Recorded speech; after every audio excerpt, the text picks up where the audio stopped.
ढाई द्वीप के अंदर ही उनका आवागमन, उनका रहना और इन्हीं स्थानों से उन्हें केवल ज्ञान और मोक्ष आदि की प्राप्ति होना ये निश्चित हो जाता है।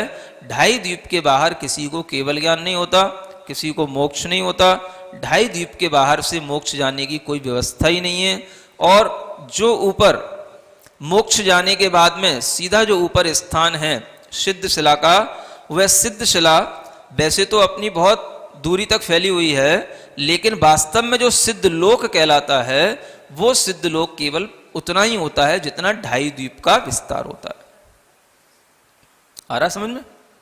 जितना बड़ा ढाई द्वीप हो गया उतने में ही ऊपर सिद्ध लोक होगा, उतने में ही सिद्ध होंगे, अनंत सिद्ध उसी में समा रहे होंगे।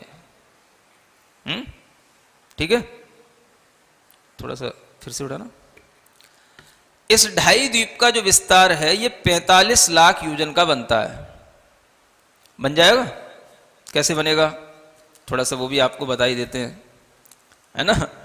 यही 45 लाख योजन का विस्तार ऊपर तक आपके काम आएगा, जो इसी के ठीक ऊपर इसी तरह की गोलाई में ही बस ढाई द्वीप के अंदर अंदर ही सिद्ध भगवान होंगे।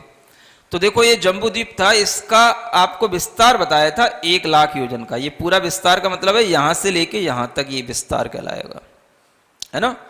ये पूरा विस्तार अंदर का डायमीटर, अगर हम इसको सेंटर से देखेंगे तो ये आधा हो जाएगा, आधा इधर और आधा इधर हो जाएगा। ठीक है। जम्बू द्वीप के आगे लवण समुद्र का विस्तार आपको इसका दूना बताया 2 लाख योजन का। तो ये डिस्टेंस जो है ये 2 लाख की है, समझ में आ रहा है। ये 2 लाख है चारों ओर, यहां पर भी 2 लाख है, यहां पर भी अगर डिस्टेंस देखेंगे ये इसकी चौड़ाई ये भी 2 लाख है, इधर भी ये क्या है पूरा, ये सब जगह 2 लाख का विस्तार, इसका नाम है दूना। ठीक है ना। तो ये 2 हो गया इधर।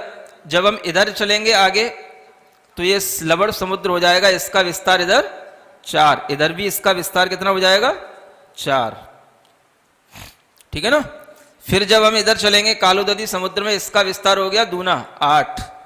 और इसके भी आगे जब हम चलेंगे पुष्करार्ध द्वीप में, तो पुष्कर का तो विस्तार होता है 16, लेकिन हमने आधा द्वीप लिया है। ये पूरा ये समझ लो ये पर्वत बना दिया हमने। ये क्या बन गया, ये पर्वत।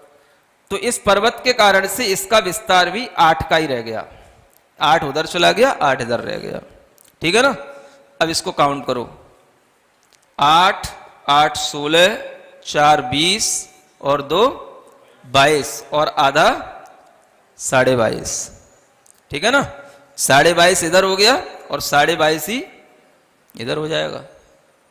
यहां से लेके यहां तक कितना हो गया 45 लाख योजन हो गया। आगे समझ में। ये 45 लाख योजन का पूरा ढाई द्वीप का ये विस्तार कहलाएगा। हाँ, यही 45 लाख योजन के बराबर ऊपर सिद्ध लोक होता है, जहां पर सिद्ध भगवान होते हैं।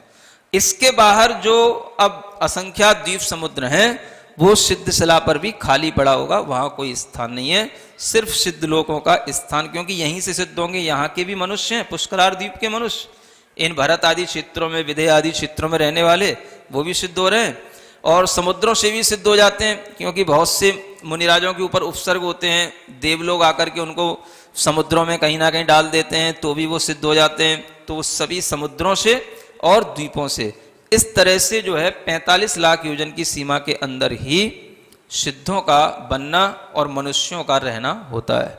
इसलिए इस पर्वत को मानुषोत्तर पर्वत कहा जाता है, जो ये पूरी सीमा बना देता है। इसके अब इधर परली ओर जो भी हैं ये भोग भूमियां, जिनमें केवल त्रियंश होंगे, और जो समुद्र वगैरह होंगे उनमें स्वच्छ जल होगा, कोई भी जल का एक जीव वगैरह वहां नहीं होंगे।